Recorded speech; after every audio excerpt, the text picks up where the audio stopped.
Olá, está começando De Frente com a Lei. E no programa de hoje vamos conversar com o vereador Edi Carlos do PSB. Ele vai falar sobre o seu projeto de lei que já tramita pelas comissões da Câmara de Vereadores, voltado a determinar períodos máximos de atendimento nos cartórios, ou seja, num primeiro momento até 20 minutos. Em situações emergenciais, quando o cartório estiver voltando de greves ou de alguns episódios de emergência social, poderia aumentar até 40 minutos essa tolerância. Tudo bem, vereador? É um prazer recebê-lo. Tudo bem, Fábio. Na verdade, esse projeto nosso, que é o projeto meu, na verdade, que estou encaminhando agora, eu irei protocolar, acho que essa semana ainda na Câmara, na verdade é para regulamentar, então, o tempo, justamente o pessoal, digamos assim, das filas do pessoal nos cartórios, né? Na verdade, é que a gente sabe, que a gente conhece que tem outra lei aí, que regulamenta o tempo da fila, do tempo de espera na fila dos bancos, né? Mas, na verdade, nós temos um problema muito sério aí, que é dos cartórios, né? Eu até gosto sempre de sair falando, Fábio, o seguinte, nós temos, por exemplo, eu sou morador da região lá do Planalto, né? Região lá próxima à BR-116. E o que acontece? Lá, muitos moradores lá são funcionários da Marco Polo, da Randon, da Agrale, e Guerra e tantos outros, né? O período de trabalho deles geralmente é das 7 da manhã às 5 da tarde. O que acontece? Hoje os cartórios nossos aqui em Caxias, eles trabalham das 9 da manhã até as 5 da tarde, ou então às 17 horas, né? Na verdade, quando um trabalhador, uma pessoa vende um carro, compra um carro, terreno, escritura e tal, eles dependem de reconhecer no cartório, né? Reconhecer no cartório. Geralmente eles vêm no período do meio-dia. Chega ali, todo o pessoal vem no período do meio-dia e chega ali e fica ali um tempo. Tempo ali. E na hora de voltar a trabalhar, chega sempre atrasado no trabalho. Veja bem que se o trabalhador, se ele sair da empresa depois do horário, às 5 horas da tarde, vai chegar e vai estar fechado. Então, o que acontece? Esse tempo nosso, justamente nesse período do meio-dia, digamos das 11h30 até o meio-dia e meio, até 1 da tarde e tal, é o período que tem mais acúmulo de gente nos cartórios, né? O horário de fechamento dos cartórios tem sido em torno de 4, 5 horas. Acho que 5 a 17 horas, né? É. Nós tivemos verificando em 3 cartórios da cidade... Só que não fecha ao meio-dia, é um expediente tocado. Exatamente. Então, por isso que eu digo, o problema maior que os trabalhadores enfrentam é justamente no período do meio-dia, né? Eles vêm ali e dizem, hoje não vou nem almoçar porque eu tenho que ir no cartório. Chega ali, a ideia seria que esperasse ali 20, 30 minutos no máximo, mas que retornasse para o trabalho, né? O senhor chegou a conversar com representantes, donos de cartórios, funcionários desses órgãos, no sentido de tentar também compreender a rotina, porque certamente não é porque eles queiram deixar as pessoas esperando, também deve ter os seus motivos. Né? Então, na verdade, o que nós temos feito, eu com meus assessores? Chegaram a conversar nesse sentido? Na verdade, assim, a gente teve nos cartórios conversando, mas na verdade, assim, a gente teve mais 2, 3 vezes lá, na verdade, justamente pegando uma senha, chega lá, peguemos uma senha, sentamos e aguardamos para ver. E olha, nunca saímos de lá antes de 40 minutos. Então, digo, é que também a gente procuramos ir lá no turno do meio-dia, que a gente sabe que é o turno que tem mais gente, né? Claro. Então, esse seria a ideia. Agora, claro que o pessoal que trabalha no cartório tem um horário de almoço. Claro. É que o cartório tem uma especificidade interessante, não é como só atender, por exemplo, supermercados, bancos, você pode lotar funcionários, contrata mais pessoas, mas o cartório tem aquela questão da assinatura do escrivão. Então, basicamente, ele precisa ter mais pessoas assistindo. Não adianta só atendente, porque o última análise ele sempre vai encaminhar para o tabelião, para o escrivão, fazer a assinatura. Não sei se eu estou correto nesse sentido. Assim, olha, vamos dizer que vou dar um exemplo, vamos dizer que tenha 5 atendentes ali. O que acontece? Os atendentes vão ali, fazem e chegam no escrivão, justamente. Claro. Chega na pessoa. Mas o problema ali que a gente verificou, e o que o pessoal tem me falado, quando eu caminho nas ruas, quando eu vou nos locais, o pessoal fala comigo, é justamente o tempo que eles permanecem ali. Veja bem, o trabalho geralmente do cara que só carimba ali, ou só assina, não é tão demorado. O que é demorado é os atendentes. Sim. Por que eu estou falando isso assim? Porque o turno do meio-dia, que eu mais falo do turno do meio-dia, é o período que tem mais gente. Claro. Então o que acontece? Os funcionários, o turno do meio-dia, vão almoçar. Aí é que está o problema, entendeu? Quando eles saem para o almoço, fica menos atendente, a fila, o tempo é mais demorado. E na sua opinião, Caxias teria um número adequado de cartórios? Porque isso também é um outro debate. Eu confesso para o senhor que não acompanha muito, não tem acompanhado muito essa questão atinente aos cartórios. Os cartórios, em determinado momento, eram sempre quase que passados de pai para filho. Bastava que quem fosse assumir tivesse a formação em direito. Depois houve uma organização maior do ponto de vista da própria categoria dos cartórios, do ponto de vista de regulamentar os serviços, mas eu não tenho ainda, e me pergunto nesse sentido, essa noção do número de cartórios e como é que se faz para abrir mais cartórios. O senhor chegou a acompanhar isso? Olha, na verdade, a ideia desse projeto justamente é pelo pedido, a solicitação do morador, do povo Claro. que a gente conversa, né? O que diz o povo? Não é... Hoje nós temos 3, 4, 5 cartórios, mas na verdade assim, ó, o problema não é a falta de cartório. Que não é isso que ele me pergunta, entendeu? Sim. Quando nós aqui no nosso trabalho, a gente encaminha um projeto justamente, por que encaminha um projeto? Ah, porque o pessoal é o que eles mais me cobram. O pessoal chega e diz, vereador, olha, nós temos dificuldade nos cartórios. Eles não dizem que é falta de cartório. O que eles dizem? É o tempo de espera. Que também digo uma coisa para ti, não seria assim um tempo tão grande, né? É só regulamentar assim, ó. No turno do maior pico, de pico eu digo, do pessoal no meio-dia que mais frequento ali, esse momento é o que está dando mais transtorno para o povo, né? Mas o senhor nota assim, também poderiam seguir o exemplo dos bancos, por exemplo. Os bancos criaram sistemas de teleatendimento, o próprio serviço eletrônico. Só que esse chegaria num patamar assim, mas como substituir a assinatura? Porque sem assinatura a autenticação não tem valor nenhum. Então, também parece que é um debate que deveria ser feito internamente entre os próprios cartórios, de como também agilizar esse serviço. E isso aí eu te confesso que eu não cheguei a procurar esse assunto. Claro. Na verdade, que não digo, esse projeto nosso é justamente em cima da demanda que o pessoal tem nos procurado. Sim, do tempo. O pessoal procura, olha, vereador, nós estamos aí, eu tive que ir ontem, um exemplo, né? Ontem eu tive lá no cartório e fiquei lá 40, 50, 60 minutos, voltei para o meu trabalho, cheguei atrasado, olha, eu paro de trabalhar às 5 horas da tarde, chego ele está fechado. Então, na verdade, a ideia desse projeto é regulamentar justamente isso aí, a pedido do povo, né? Sim, é um horário difícil para a população. Para que as pessoas entendam, o seu projeto ele está em fase de protocolização e já tramitando pelas comissões da Câmara. E ele vai precisar receber pareceres técnicos das comissões, a própria questão da constitucionalidade, avaliar se ele realmente tem condições de ser apresentado por vereador e a plenário. No que ele receber aprovação, é encaminhado para a sanção do prefeito municipal. Se esse projeto se tornar lei, a quem caberá fazer essa fiscalização, vereador? Bom, na verdade é o seguinte, quem fiscaliza todas as leis é o setor público, a administração, né? Então, mas seria a Secretaria do Urbanismo? Do Urbanismo. Do Urbanismo. Na verdade, que nem eu disse, é mais uma lei baseada, sim, parecida com a que nós temos no banco, que hoje eles fiscalizam, né? Claro. E aí é previsto 3 etapas, para que as pessoas entendam, porque eu sempre insisto nisso, porque todo mundo diz assim, bom, o vereador fez o trabalho dele, criou a lei, mas e aí, vai ser cumprido? Não vai? Como é que fica? Então, certamente teríamos então a Secretaria do Urbanismo na fiscalização e também o seguinte, a previsão de punições, caso isso não fosse cumprido. Uma advertência, se no período de 1 ano fosse reincidido, então uma multa que ficaria em torno de R$ 2.400. Se fosse a primeira multa. E na terceira reincidência, uma multa já na faixa de R$ 5.700. Nós estamos utilizando valores arredondados, porque o vereador e todos os projetos que prevêem multa no município trabalham com o VRM, que é o valor de referência municipal. Então, conforme o texto do vereador, nós utilizamos valores aproximados, mas seria nesse sentido. E, vereador, que outras melhorias o senhor entende que poderia haver em cartórios? A gente vê que tem o cartório, aquele mais geral, e também tem o cartório de protestos, muitas vezes, quando o sujeito vai pegar crédito, precisa ver. O que o senhor acha que também poderia ser mudado nesse serviço, ou melhorado?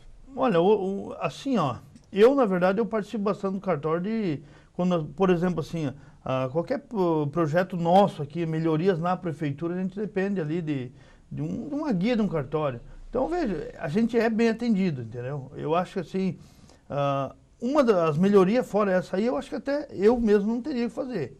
E eu digo, olha, eu frequento bastante os cartórios, vai lá pegar uma guia atualizada e não temos problema maior, entendeu? Claro. Eu não tenho assim, digamos assim, na rua, alguém dizer, vereador, olha, fui lá pegar uma escritura lá e deu... Não faz isso. É o atendimento.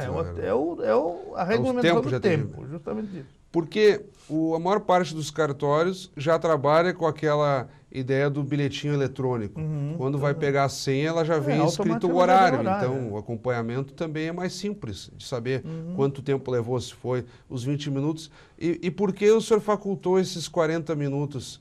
Seriam em situações mais extraordinárias? Como medir uma situação que é extraordinária que justifique os 40 minutos? Por exemplo, assim, hoje, veja bem que quando eu falo dessa lei que já tem nos bancos, é parecida com essa, ou então lá já é assim, também já funciona assim. Nos dias depois de um feriadão, ou até mesmo antes de um feriadão, o pessoal diz, hoje é o dia que vai ter um feriadão aí, eu preciso isso, aquilo. Então eles frequentam lá. Então aí sim. Aí esse é o dobro do tempo. Porque nós arrumamos 40 minutos, né? 20 minutos para o dia normal e 40 minutos então para o dia de antes ou depois de feriadão, ou depois de uma greve, ou a gente sabe que parou um pouco a cidade. É isso que acontece. Certamente vai aumentar a demanda, como acontece nos bancos, né? Aquelas filas.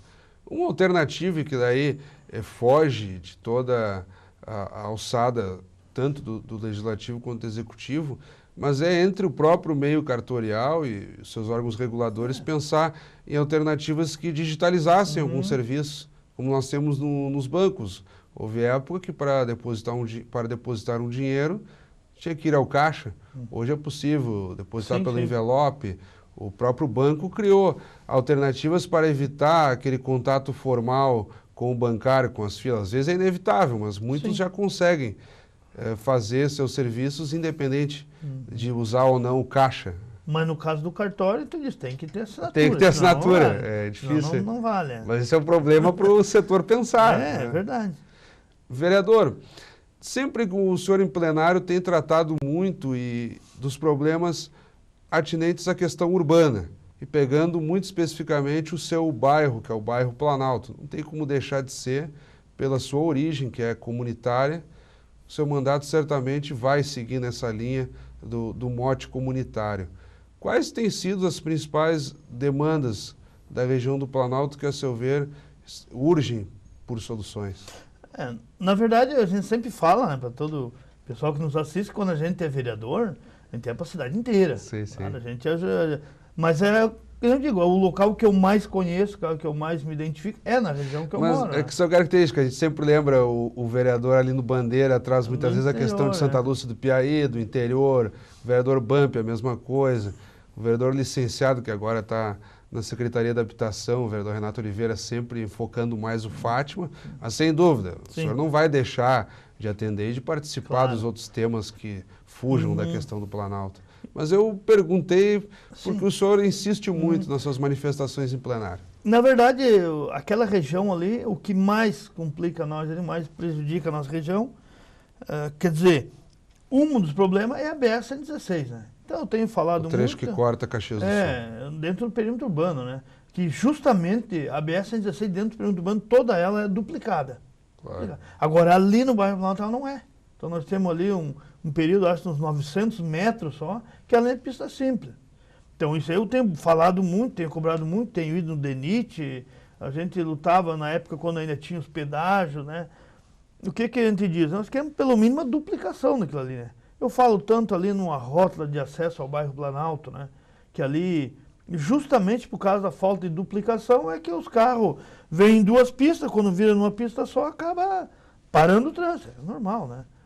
Mas também nós temos um problema que eu falo muitas vezes, é no tal no valão, né?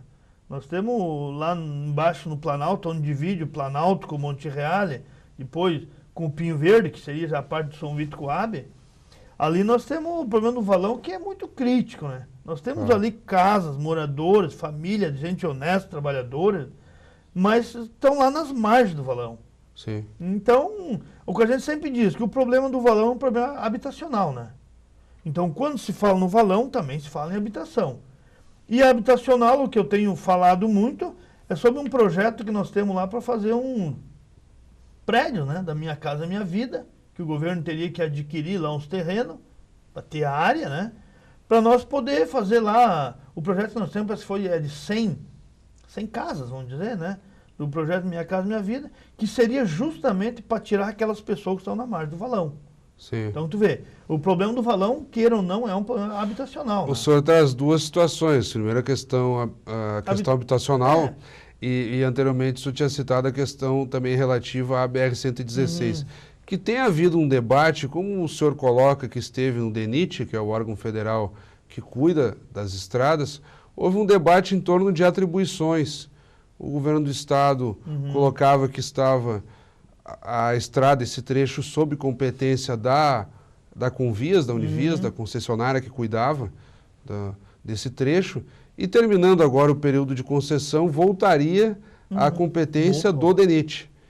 E o DENIT tem assumido essa responsabilidade, porque no noticiário houve algumas informações colocando o seguinte, que o DENIT ainda não se considerava totalmente responsável por esse trecho, que ficaria então a cargo do DAER de novo, ou até da EGR, que é a nova empresa criada aqui no governo do estado para cuidar de estradas. Sim, mas na verdade, assim, ó, eu estive lá nos últimos 10 dias no DENIT. Sim. Não, o que eles dizem lá é que aquela estrada é responsabilidade do DENIT. Assumiram, sim. Então. Claro, assumiram. Depois que saiu o pedágio, ela é do DENIT. Sim. Inclusive, até eles tinham feito uma licitação, veja bem, nós fomos um pouquinho prejudicados por causa de uma greve que está. O DENIT hoje está em greve, sim. veja bem. Mas eles iam, na verdade, editar já uma licitação que uma empresa ia ganhar concorrência, né, que ia cuidar do período, veja bem, ó, para ver como é dele, ia cuidar desde Nova Petrópolis até aquele trevo antes de Vacaria, né, que seria Campestre da Serra, até Campestre da Serra. Mas então quem está nos acompanhando pode ter a segurança de que o DENIT assumiu e vai fazer uma licitação. Só não editaram ainda a licitação por motivo da greve, porque estão em greve agora, né. Até inclusive minha assessoria ali ligou acho que ontem ainda para a DENIT, que disseram, olha, não foi publicado o edital justamente porque o DENIT se encontra Porque se chega numa situação de angústia, e aí podemos também elencar as próprias dificuldades em torno da Rota do Sol, que o cidadão comum já não quer mais saber, mas vem cá, é o DENIT, é o DAER, é o governo do estado, é o governo federal, é o município. Ele quer uma solução, basicamente. O cidadão quer que não tenha mais buracos, que seja fácil de trafegar, aqueles debates intermináveis em torno de passarelas. Está saindo a do São Ciro. Ali no Planalto também tem uma que está agora para sair, né? Mas nunca fica pronta, as pessoas ficam angustiadas. Nesse sentido que eu coloquei para o senhor, se realmente o DENIT assumiria isso. Outra coisa que eu conversei bastante no DENIT, na verdade, além da duplicação naquele trajeto, mas falando em todo o perímetro urbano. O problema muito sério ali é o problema dos pedestres caminhar, né? Nós temos ali a pista de rolamento, até tudo bem.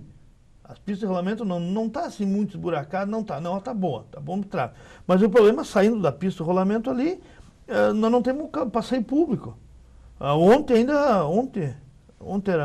Segunda-feira ainda, uma senhora no bairro Planalto foi atropelada por um carro, justamente porque, como ela não tinha passeio público, ela estava passando muito próximo da pista de rolamento, o carro bateu nela. Então, tu vê, eu estive falando muito lá no DENIT, justamente esse problema do passeio público, vamos dizer, da região lá de São Ciro. Falamos em todos, né? Mas o exemplo que nós demos é São Ciro. Nós fomos ver na frente da empresa Guerra, na frente da empresa Agrale lá, até na própria outra passarela, onde vai sair lá, nós não temos passeio público. A gente sempre diz, mas 2 crianças foram Sim, mas aí quem faria esse passeio público? Isso aí, essa empresa que vai ganhar essa licitação, que vai cuidar desde Nova Petrópolis até então. Mas isso conduzido todo o processo pelo DENIT? Pelo DENIT. Vereador, estamos chegando ao final do nosso programa.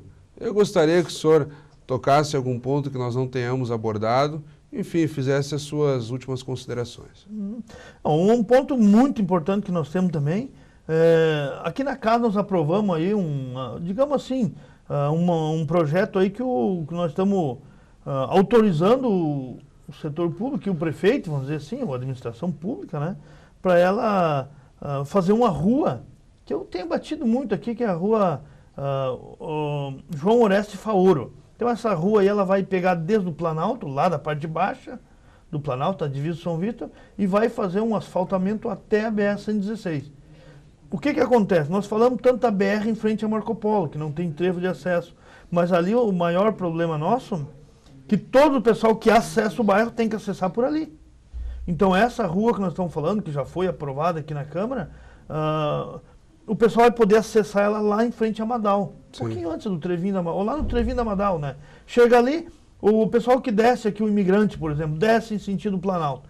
Passa a entrada do Planalto, passa a rota Vila São Leopoldo, lá mais na frente da Madal, pega a esquerda e vai para o Planalto. Então essa é uma rua muito importante para nós.